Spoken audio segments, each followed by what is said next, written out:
Hello everyone, welcome back to निमसाइट। तो ये पूरी पीआर की जो जर्नी थी हमारी, ये मैंने इंग्लिश में भी सिमिलर वीडियो किया है। तो अगर आप वो ऑलरेडी देख चुके हैं, आप ये वीडियो स्किप कर सकते हैं। आप अभी पॉपअप देख सकते हैं यहाँ पे, आप उसको क्लिक करें तो आपको इंग्लिश वीडियो मिलेगा। ये वीडियो मैंने सोचा हिंदी में करूँ ताकि और लोग रिलेट कर पाएँ और लोग कनेक्ट कर पाएँ। तो इसमें मैं हमारी पूरी पीआर की जर्नी, पीआर हमें मिली कैसे, हमारी अप्रोच कैसी थी, कहाँ से शुरुआत हुई और कहाँ जाके ख़त्म हुई, ये सब बताना चाहूँगी। तो शुरू हमने किया 2018 में। अब हमने एम किया पॉइंट्स टेस्टेड वीज़ाज़। ये वीज़ा कैटेगरी ये होता है कि आप जितने पॉइंट्स इकट्ठा कर सकते हैं उतना कीजिए, और जो भी थ्रेश होल्ड चल रहा है उस टाइम पे, या मतलब पूरी कंट्री का या स्टेट का उस वीज़ा का, तो आप ज़रूरी नहीं कि आपको मिलेगा, पर हाँ आपके हाई चांसेस हो जाते हैं कि आपको वो पीआर वीज़ा ग्रांट हो जाए। तो ये होता है। तो और उसमें कुछ कुछ क्राइटेरिया हैं, जैसे एज के लिए बैचलर्स डिग्री, ऐसे काफ़ी सारी क्राइटेरिया हैं। तो आप वो एम कर सकते हैं। तो मैंने इन वीज़ाज़ के बारे में भी, जो भी पीआर के लिए वीज़ाज़ होते हैं, इनके बारे में भी मैंने एक वीडियो किया है। आप अभी पॉपअप देख सकते हैं। अगर आपको नहीं पता या आप और जानना चाहते हैं उसके बारे में, तो आप वो रेफ़र कर सकते हैं। तो जर्नी से शुरुआत करते हैं। तो जैसे मैं बोल रही थी, 2018 में ये प्रोसेस स्टार्ट किया। तो उस टाइम पे मैं इंडिया में एक आईटी कंपनी में काम कर रही थी, और मेरे पार्टनर अपना मास्टर्स करने हुए ऑस्ट्रेलिया आए हुए थे। तो हमने सोचा क्यों ना मैं प्राइमरी एप्लीकेंट बन के मैं प्रोसेस स्टार्ट करूं। तो क्योंकि हमें इसके बारे में ज़्यादा पता नहीं था, ऑस्ट्रेलियन माइग्रेशन उस टाइम पे रिसोर्सेज भी ज़्यादा अवेलेबल नहीं थे, तो हमने कहा कि एक एजेंट के थ्रू करवाते हैं। तो हमने एक एजेंट को कंसल्ट किया, तो उन्होंने हमें ये पॉइंट्स बेस्ड वीज़ाज़ के बारे में बताया। तो मैं एज क्वालिफाई कर रही थी, क्वालिफ़िकेशन वो सब क्वालिफाई हो रहा था। अब अगला था कि पॉइंट्स कैसे बढ़ाएं। तो उसमें अब आता है इंग्लिश लैंग्वेज टेस्ट। अब इंग्लिश टेस्ट में आपको एक टेस्ट होगा जिसमें आपको रीडिंग, राइटिंग, लिसनिंग, स्पीकिंग के स्किल्स कि आप उसमें कितने स्किल्ड हैं ये प्रूव करना पड़ता है। अब आईएल्स में, जिसको नहीं पता, ऑस्ट्रेलियन माइग्रेशन के लिए आपको हर एक सेक्शन में 8 चाहिए होते हैं, तब जाके आपको मैक्सिमम पॉइंट्स मिलते हैं, यानी कि 20। वरना अगर किसी भी एक सेक्शन में आप मिस कर जाते हैं वो 8, तो आपके 10 पॉइंट्स ही बनते हैं। तो अब हो क्या रहा था, आईएल्स में राइटिंग में मैं 8 नहीं ला पा रही थी। उस टाइम पे पेपर बेस्ड फॉर्मेट था, या तो 7.5 या 7, तो 8 रह जा रहा था कुछ उससे। तो उस टाइम पे ये पता लगा कि ऑस्ट्रेलियन माइग्रेशन के लिए पीटीई करके एक दूसरा इंग्लिश एग्ज़ाम भी होता है, जो आप वो भी लिख सकते हैं। तो इसमें आपको 79 स्कोर करना पड़ेगा हर एक सेक्शन में, जो कि आईएल्स के 8 के करस्पॉन्डिंग है। तो अब ये था कंप्यूटर बेस्ड फॉर्मेट। तो थोड़ा सा मैंने प्रिपेयर किया इसके लिए, इसका फॉर्मेट समझा। अब जिसको नहीं पता इसके फॉर्मेट के बारे में या टिप्स और कैसे प्रिपरेशन करी थी, वो वीडियोस भी डिस्क्रिप्शन में अवेलेबल हैं, आप वो देख सकते हैं। तो फाइनली मैं स्कोर कर पाई 79 हर एक सेक्शन में, और अब मैं 20 पॉइंट्स क्लेम कर सकती थी। तो इस टाइम पे मेरे जो पॉइंट्स बन रहे थे वो 70 पॉइंट्स बन रहे थे, और उस टाइम पे कट ऑफ चल रहा था 80-85। तो अब नेक्स्ट था कि अब क्या किया जाए। तो 2019 में मैंने डिसाइड किया कि मैं अपने पार्टनर को विज़िट करने टूरिस्ट वीज़ा में ऑस्ट्रेलिया आऊँगी।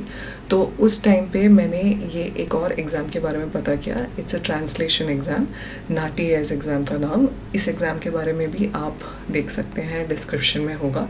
तो इस एग्ज़ाम में आपको बेसिकली हिंदी टू इंग्लिश या इंग्लिश टू हिंदी आपको ट्रांसलेट करना होता है। एक कॉन्वर्सेशन चल रही होती है, और आपको आप सुनेंगे इंग्लिश, तो आपको उसका हिंदी रिकॉर्डिंग बोलना है। वैसे ही आप हिंदी रिकॉर्डिंग सुनेंगे तो आपको उसको इंग्लिश में ट्रांसलेट करना है। तो अब हिंदी, क्योंकि मैंने हिंदी चूज़ किया था, तो बहुत सारे लैंग्वेजेस इसमें हैं, पंजाबी है, तमिल है, तेरा अदर लैंग्वेजेस ऑल्सो, तो आप वो भी देख सकते हैं। तो इससे आपको 5 पॉइंट्स और मिलेंगे। तो मैं उससे 5 पॉइंट्स और क्लेम कर पाई, मैं 75 पॉइंट्स में पहुंची। बट कट ऑफ अगेन चल रहा था, 90-95 पॉइंट्स तक पहुंच चुका था, क्योंकि ऑस्ट्रेलिया का माइग्रेशन बहुत मुश्किल हो रहा था। तो अब 2019 में मेरे वर्क एक्सपीरियंस में भी 5 साल होने वाले थे। अब ऑस्ट्रेलिया के जो माइग्रेशन प्रोसेस में अगर आईटी सेक्टर में कोई अप्लाई कर रहा है, तो रूल ये है कि पहले के जो 2 साल हैं वो ट्रेनिंग पीरियड या उसको नहीं माना जाता। तो आइडियली मेरा एक्सपीरियंस सिर्फ 3 साल का माना गया और आपको मिनिमम 3 साल चाहिए कि आप मिनिमम पॉइंट्स क्लेम कर पाए, यानी कि 5 पॉइंट्स।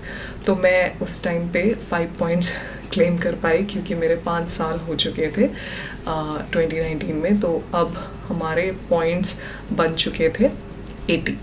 अब इस टाइम पे रूल्स भी बहुत चेंज हुए, जैसे आपके पार्टनर के अगर स्किल्स असेसमेंट आपके पार्टनर ले पा रहे हैं, एक जो जिस प्रोफेशन में वो काम करते हैं, अगर वो रिकग्नाइज प्रोफेशन है और वो अपना क्वालिफिकेशन और एक्सपीरियंस ये सब करवा सकते हैं, तो उनको 10 पॉइंट्स मिलेंगे। जो सिंगल एप्लीकेंट्स हैं उनको भी 10 पॉइंट्स मिलेंगे। और अगर आपके पार्टनर इंग्लिश टेस्ट में मिनिमम स्कोर लेके आ पाए, जैसे कि 6 across each reading, writing, listening, speaking, तो आप 5 पॉइंट्स क्लेम कर सकते हैं। तो ये भी हमने अप्लाई किया ताकि हमारे पॉइंट्स फिर बढ़े।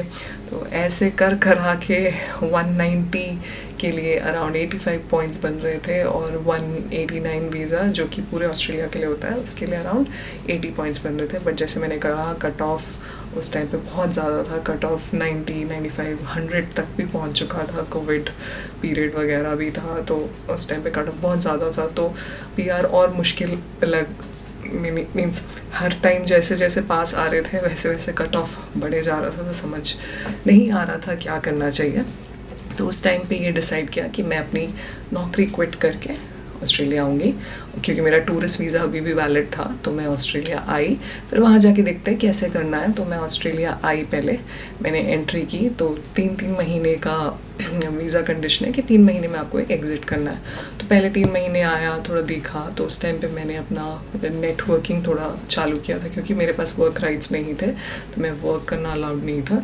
तो उस टाइम पे लेकिन मैंने स्टार्ट कर लिया था थोड़ा लोगों से बातचीत करना, थोड़े अपनी इंडस्ट्री, यहाँ पे एक कॉन्सेप्ट है मीटअप्स, एक ऐप है मीटअप करके। तो ऐसे लोग इकट्ठा होते हैं, तो जो भी आपको इंटरेस्ट है किसी चीज़ में, जैसे IT रिलेटेड ग्रुप मीटिंग्स होते हैं, आपको जिस चीज़ में भी इंटरेस्ट है आप वहाँ जाओ, वहाँ लोगों से बात करो।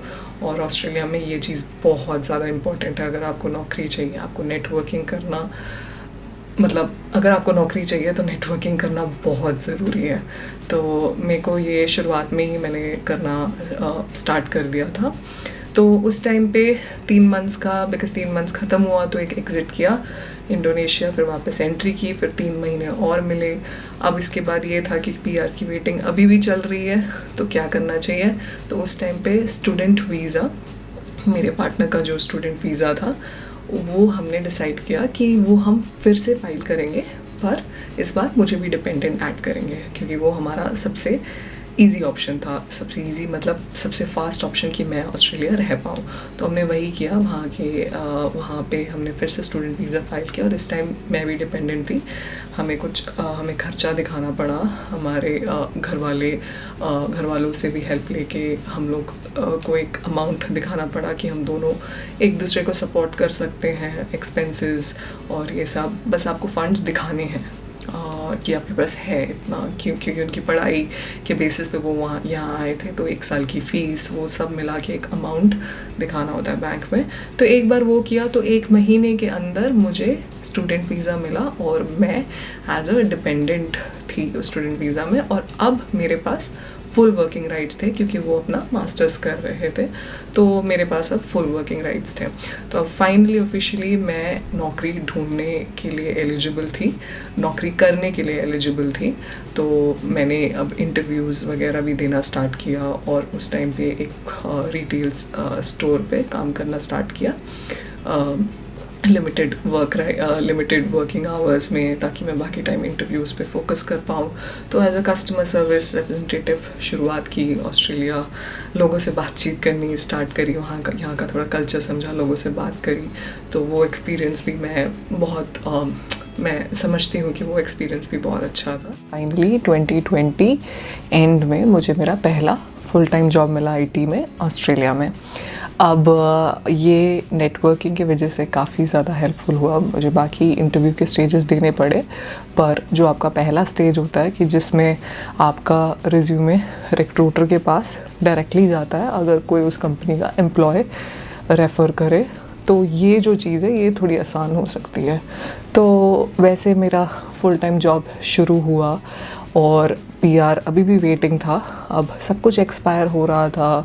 पीटी जो आपका स्किल्स असेसमेंट, जैसे मैंने आपको कहा था, एक एसीएस करके एक बॉडी असेस करती है, तो वो भी इन सब चीज़ों की एक वैलिडिटी होती है 2 से 3 साल। तो ये सब एक्सपायर होने वाला था। किसी किसी का मुझे फिर से करना पड़ा। अब पीआर अभी भी वेटिंग था, बट एक उम्मीद थी कि जो पॉइंट्स का थ्रेशोल्ड है वो नीचे आएगा, क्योंकि ऑस्ट्रेलिया में लोगों की ज़रूरत है, स्किल्ड लोगों की ज़रूरत है, तो कट ऑफ शायद नीचे आ जाए। तो इसी होप में 1 साल हुआ, वेटिंग गेम चल रहा था। तो ऐसे मेरे मैनेजर से मैंने बात करी कि मेरा वीज़ा का सिचुएशन ऐसा है। इसके बाद हमारे पास पोस्ट स्टडी वर्क वीज़ा का ऑप्शन था मेरे पार्टनर का, क्योंकि उन्हें पढ़ाई के बाद 2 साल का ऑप्शन मिलता है आपको। और अब मैं आपको ये बता दूं कि ऑस्ट्रेलियन माइग्रेशन के कुछ और चेंजेस आए हैं। इन्होंने अपना पोस्ट स्टडी वर्क वीज़ा का पीरियड भी एक्सटेंड कर लिया है, तो आप वेबसाइट वगैरह में चेक कर सकते हैं। तो ऐसे जब मैंने अपना सिचुएशन बताया, तब कंपनी ने एक ऑप्शन दिया और एक नई उम्मीद जागी। एम्प्लॉयर स्पॉन्सर्ड वीज़ा, ये है 186 वीज़ा। ये पॉइंट्स बेस्ड वीज़ाज़ नहीं होते, इसमें पॉइंट्स की ज़रूरत नहीं है आपको सिर्फ अपना जो स्किल्स असेसमेंट है, जैसे वो उसमें एक पॉजिटिव रिपोर्ट चाहिए। इंग्लिश टेस्ट में आपको बस मिनिमम स्कोर्स चाहिए, 6 ही चाहिए, और आपके पास अगर 3 साल का एक्सपीरियंस है और अगर आपकी कंपनी आपको स्पॉन्सर करने में विलिंग है, तो ये कंडीशंस होते हैं इस वीज़ा के लिए। तो ऐसे इसका प्रोसेस की शुरुआत हुई, और इस दौरान हमें अपना हेल्थ एग्ज़ाम करना था। पुलिस चेक इंडिया में भी करना होता है और ऑस्ट्रेलिया में भी। इस पे भी मैंने वीडियोस बनाए हैं, और मैं यहाँ पे बोलना चाहूँगी कि वो वीडियोस बहुत लोगों ने कमेंट्स में बोला कि उन्हें काफ़ी हेल्प मिली उस वीडियोस की वजह से। अब मुझे बहुत खुशी हुई है सुन के कि वो वीडियोस हेल्पफुल थे। Thank you. तो आप वो वीडियोस भी चेक कर सकते हैं, ये डिस्क्रिप्शन में मैं दे दूँगी। तो ऐसे प्रोसेस सब कुछ कंप्लीट करने के बाद 5 से 6 महीना अराउंड 22 पिछले साल मिड के बाद हमें अपना पीआर फाइनली मिल गया। पीआर का इमिग्रेशन ग्रांट बोलते हैं उसको। हमें वो वीज़ा मिला, मुझे और मेरे पार्टनर दोनों को, क्योंकि मेरे पार्टनर भी मेरे एप्लीकेशन के ही पार्ट थे, तो उनको भी ऑटोमेटिकली पीआर मिला। और हमें हमारे मेडिकेयर कार्ड्स भी मिले, कि मेडिकेयर कार्ड्स मतलब यहाँ का पब्लिक हेल्थ सिस्टम फ्री होता है नॉर्मली पीआर जिन होल्डर्स के लिए।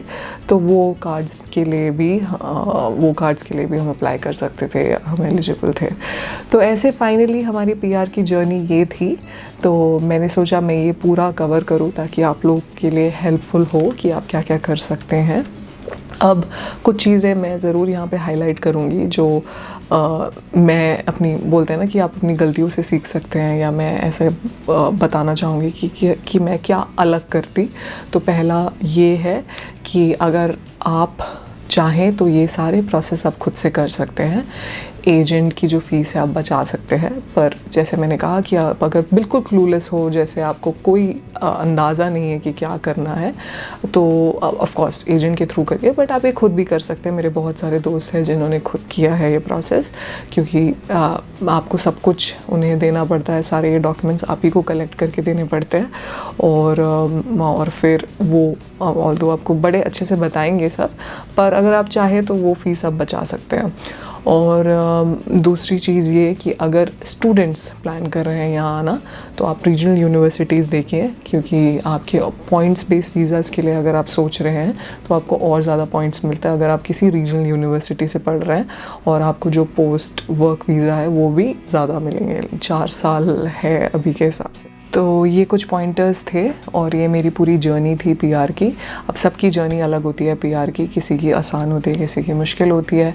मेरे केस में भी बहुत सारे फैक्टर्स थे, कोविड था, और माइग्रेशन बहुत डिफ़िकल्ट कर दिया था, कंपटीशन बढ़ गया था, प्लेसेस कम हो गए थे, और पॉइंट्स बढ़े ही जा रहे थे, और कुछ रूल्स चेंज भी थे।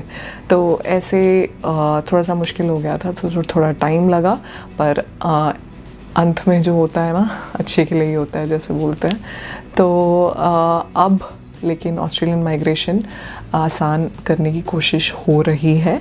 प्लेसेस बढ़ा दिए हैं, इनको स्किल्ड लेबर की ज़रूरत है फिर से, और प्रोसेसिंग भी फास्टर हो रही है वीज़ाज़ की। और तो ये सारे कुछ चेंजेस हैं जो न्यू गवर्नमेंट लाने की कोशिश कर रही है। तो अगर आप कोशिश कर रहे हैं माइग्रेशन के लिए और इंटरेस्टेड हैं ऑस्ट्रेलिया में आने के लिए, तो ये सबसे अच्छा टाइम है।